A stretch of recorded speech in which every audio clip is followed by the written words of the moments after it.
Praktik korupsi selama ini banyak diungkapkan hanya pada sektor parlemen atau pejabat daerah. Namun pada kenyataannya, praktik korupsi juga banyak dilakukan di sektor pendidikan.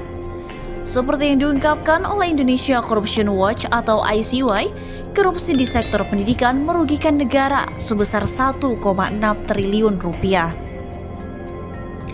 Dilansir dari detik.com Jakarta, Indonesia Corruption Watch atau ICY mengungkap adanya kerugian negara sekitar 1,6 triliun rupiah dari sektor pendidikan. Kerugian itu terhitung dari 240 kasus korupsi pendidikan sejak awal tahun 2016 hingga tahun 2021 sekarang. Terdapat 240 korupsi pendidikan yang ditindak APH sepanjang Januari 2016 hingga September 2021. Kasus tersebut terjadi dalam rentang waktu 2007 hingga 2021 dan menimbulkan kerugian negara sebesar 1,6 triliun rupiah.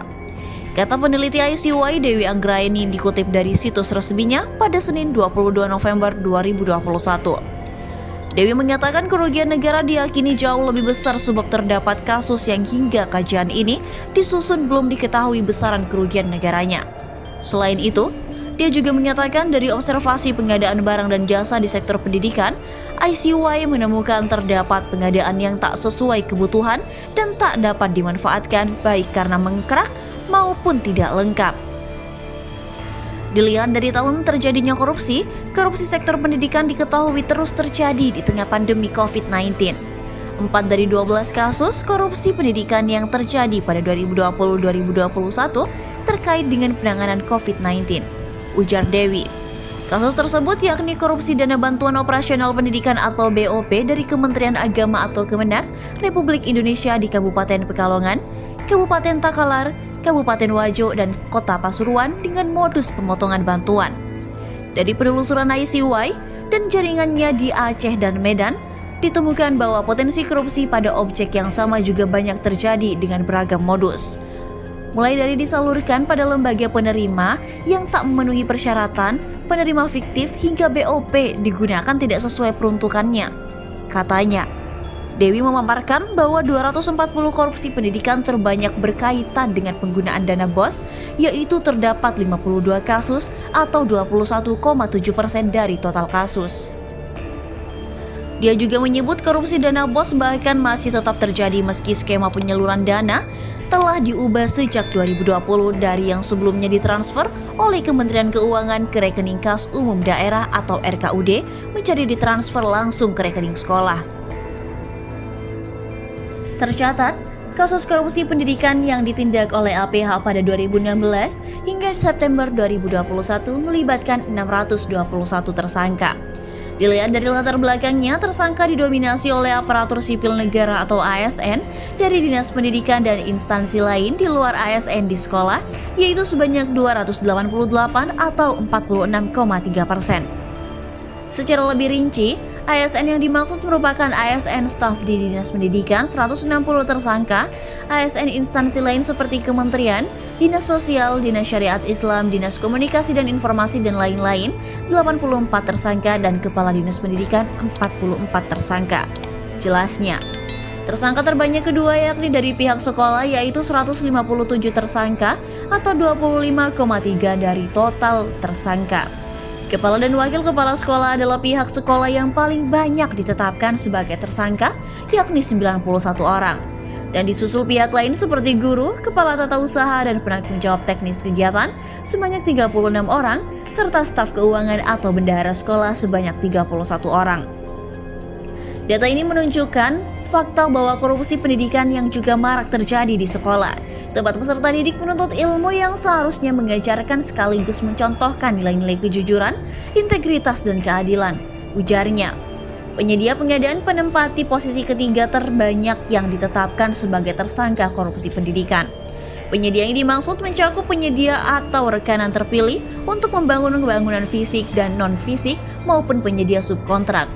Terdapat 125 tersangka atau 20% yang berasal dari penyedia. Terdapat pula kepala dan wakil kepala daerah yang menjadi tersangka sebanyak 7 orang.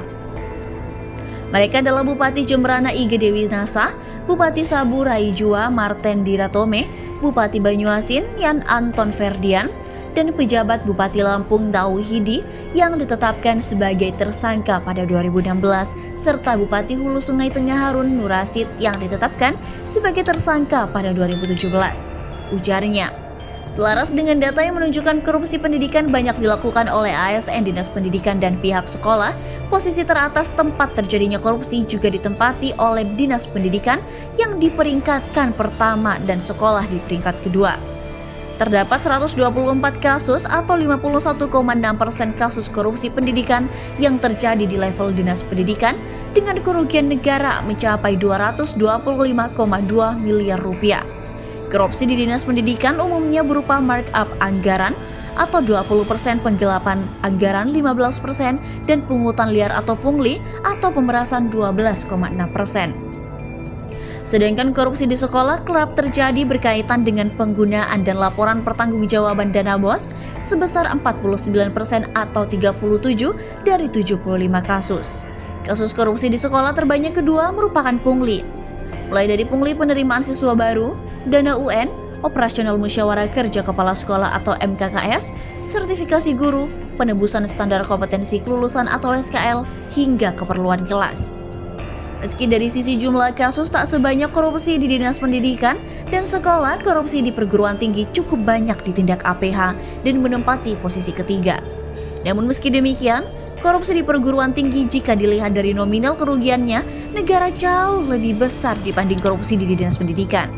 20 kasus korupsi perguruan tinggi yang ditindak oleh APH telah merugikan negara sebanyak 789,8 miliar rupiah, katanya. Lebih lanjut, Dewi menyayangkan 2 kasus yang dilakukan oleh oknum di Kejaksaan Negeri, yakni kasus korupsi proyek pembangunan SDN 2 Bangun Rejo, Yogyakarta, dan kasus pemerasan dalam proses pencairan dana BOS tahun ajaran 2019 di Kabupaten Indragiri, Hulu Riau. Dia juga menyebut kasus korupsi sektor pendidikan patut dilihat sebagai persoalan yang mengkhawatirkan, perilaku koruptif dan pemborosan anggaran, katanya. Yang sebenarnya terjadi juga diyakini jauh lebih masif dibanding jumlah kasus yang telah ditindak oleh APH.